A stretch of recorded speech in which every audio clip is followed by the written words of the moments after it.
बारह को दोस्तों विराट कोहली आउट हो चुके हैं। इतनी भीड़ आई उनको देखने के लिए, 27,000 लोग पहुंचे स्टेडियम में, अरुण जेटली स्टेडियम में, और मात्र 6 रन बनाए। सांगवान की बॉल पे बोल्ड होके चले गए। उससे पहले ही ठीक पहली बॉल पे निकल के चौका मारा था स्ट्रेट डाउन द ग्राउंड, और उसके बाद वाली सेम शॉट रिपीट करने के चक्कर में almost half way down the pitch आ गए थे। और एक तरीके से लप्पा ही बोल दीजिए कि लप्पा घुमा लिया, पता नहीं क्या हुआ उनको। और क्लीन बोल्ड, और Sangwan was too pumped up. And ये एक मैसेज मिला दोबारा विराट कोहली को, और सारा क्राउड वहां से जा चुका है। 27,000 लोग आए थे, उन्हीं को देखने आए थे, और मात्र 6 रन, एक चौका देखने को मिला उनको डाउन द ग्राउंड। और उसके बाद सारे जो हैं क्राउड के जितने भी फैंस थे वो छोड़कर जो है ग्राउंड को बाहर जाना उन्होंने शुरू कर दिया, जैसे कि मैच चल ही नहीं रहा। वो ऑब्वियसली सिर्फ विराट को ही देखने आए थे। तो अब बात यह है भाई कि विराट का एक और फेलियर आ गया। 6 रन पे ये आउट हो गए। रोहित शर्मा वहां पे लगातार फेल हो रहे हैं, विराट कोहली यहां लगातार फेल हो रहे हैं। और ये बोलना ज़रूरी है कि इतना क्राउड आया, इतनी एक्सपेक्टेशन थी, लेकिन इन एक्सपेक्टेशंस के भार के नीचे शायद विराट कोहली दब के रह गए। उन्होंने कोशिश तो करी कि क्राउड को एंटरटेन करने के, बस 13 बॉलों पे 2 रन ही थे उनके, कोई रन उनके बने नहीं थे। फिर डाउन द ग्राउंड आके उन्होंने एक चौका लगाया, लेकिन दोबारा सेम शॉट वो मारने के लिए, और अंधाधुन तकरीबन बोल सकते हैं आप कि डाउन द ग्राउंड आ गए। I think he was playing more on reputation rather than trying to find form. शुरू में तो काफ़ी उन्होंने स्ट्रगल किया, आराम से खेले, वॉचफुली खेले, लेकिन आपको पता है कि ये सरफेस में रन ही रन आपको मिल सकते हैं। आपने खुद क्यूरेटर को बोला कि जी मज़ा आ गया यहाँ पर बैटिंग करके, मैं पूरे दिन बैटिंग करूँगा या मैं फिर से बैटिंग करूँगा यहाँ पर कल, और आप 6 रन बना के जाते हैं, which is very very disappointing. अगर हम स्कोर कार्ड भी अभी आपको दिखाएंगे, इनका दिल्ली का 93 फॉर 3 चल रहा है अभी। रेलवेज ने 241 बनाए थे, जिसमें करण शर्मा तक के 50 रन थे, और उनके जो कीपर हैं यादव, उनके 95 रन थे। He missed his century for Railways. लेकिन जहां तक विराट कोहली का सवाल है, उनको बहुत अच्छी बॉलिंग हुई, टाइट लाइन हुई, उनको बॉलर्स ने कुछ भी आसानी से नहीं दिया। देखिए इतना क्राउड आया था तो सिर्फ कोहली को तो देखने आया नहीं था, वो मतलब कोहली को ही देखने आया था, लेकिन बाकी जो प्लेयर्स थे उनके लिए तो बहुत बड़ा एक्सपीरियंस था ना कि इतना ज़्यादा क्राउड बैठा हुआ है, सारा कोहली को देखने बैठा हुआ है। तो मैं तो सांगवान को सल्यूट करता हूँ भाई, कि जिस तरीके से पैट कमिंस ने हिंदुस्तान में आके और सारे क्राउड को चुप करा दिया था, आज सांगवान ने सारे क्राउड को चुप करा दिया और क्लीन बोल्ड मारा विराट कोहली को, और दहशत सी हो गई थी उसके बाद। It was a terrible shot, there is no question about it.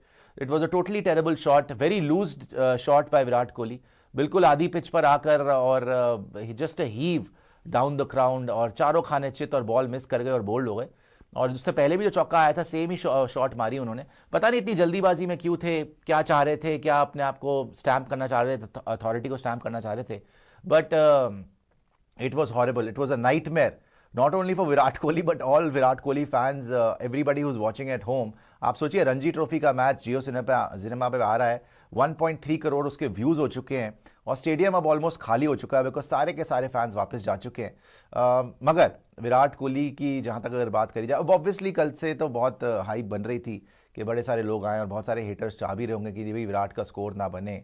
और यही दुआएं भी हमारे, पता है हमें अपनी, काफ़ी हमारे लोग होते हैं जो कर रहे होते हैं। लेकिन फिर भी हैविंग सेड दैट, विराट का स्कोर आएगा कब, रोहित का स्कोर आएगा कब, ये दोनों चाहते क्या है और करना क्या चाहते हैं, बिकॉज लगातार फेलियर के बाद फेलियर और स्कोर आ ही नहीं रहा। अब सेकंड इनिंग्स हैं विराट कोहली के पास, लेकिन जिस भयानक तरीके से आप फर्स्ट इनिंग्स में आउट हुए हैं, you will really have to dig deep and you will to find something कि हाँ भैया मुझे मेहनत करके रन बनाने हैं। ये नहीं कि मैं सुपरस्टार हूँ, यहाँ पर दिल्ली की पिच है, ये बॉलिंग रेलवेज की है, सांगवान वगैरह का नाम किसी ने सुना नहीं है, तो जी I can stamp my authority. ऐसा होने नहीं वाला, बिकॉज अब आपने उधर भी देखा था जम्मू एंड कश्मीर वाले मैच में रोहित को जिस तरीके से आउट किया था, वहाँ पर उमर ने 6 फुट 4 इंच के बॉलर थे। ये सारे यंगस्टर्स को अपना नाम बनाना है। और ये देखिए एक और बोल्ड मार दिया सांगवान ने, और Sangwan is really on fire. Sangwan ने यहाँ पर सनत को भी, जो बहुत टिके हुए बैटर थे, 80 बॉलें खेल चुके थे, 30 रन उन्होंने बनाए थे सनत ने, और उनको भी बोल्ड मार दिया सांगवान ने। ही इज ऑन फायर जैसे मैंने बोला, और लिटरली ये आदमी आपकी जो किलियां हैं, जो आपकी विकेट्स हैं, उनको उड़ा रहा है ये बंदा, और ball goes crashing into the middle stump, into the off stump. और कोहली के साथ जो हाल किया था उससे भी बुरा हाल यहाँ पे सनत सांगवान का हुआ है। सांगवान बोल्ड बाय सांगवान, और बहुत खतरनाक डिलीवरी। और सी ये टाइम है जब इन यंगस्टर्स को, क्योंकि ये सीनियर्स आए हैं वापस रणजी ट्रॉफी में, तो यंगस्टर्स दिखा रहे हैं कि भाई ये टाइम हमारा है, अगर आपने आगे कंटिन्यू करना है, चाहे आप विराट कोहली हो, चाहे आप रोहित शर्मा हो, बहुत बड़े बड़े प्लेयर्स हैं, अगर आपने कंटिन्यू करना है तो हमारे लेवल पे आपको खेलना पड़ेगा और डिलीवर करना पड़ेगा। ठीक है, आपकी बहुत बड़ी सर्विसेज रही है इंडिया के लिए, बहुत रन आपने स्कोर करे हैं, लेकिन ये हमारा दौर है, ये हमारी जनरेशन है, ये हमारा दौर है। और अगर आप फाइट दे सकते हैं, if you really belong here, तो भैया रन बना के दिखाइए। और अगर रन बना के नहीं दिखा रहे तो please hang up your boots, बात खत्म। चाहे वो रोहित शर्मा हो, चाहे वो विराट कोहली हो। बट क्या एंटी क्लाइमैक्स हुआ है भाई इतने देर से वेट कर रहे थे, कल पूरे दिन उनकी जो है विराट कोहली की प्रतीक्षा हो रही थी कि कब आएंगे बैटिंग करने, कब आएंगे बैटिंग करने, और बैटिंग करने आए हैं। जी तो दोस्तों, ये थी आज की हमारी क्रिकेट से रिलेटेड वीडियो। अगर ऐसी वीडियोस देखनी है तो हमारे चैनल को सब्सक्राइब करो और बेल आइकन को लाजमी दबाना। मिलता है वीडियो में, तब तक के लिए गुड बाय।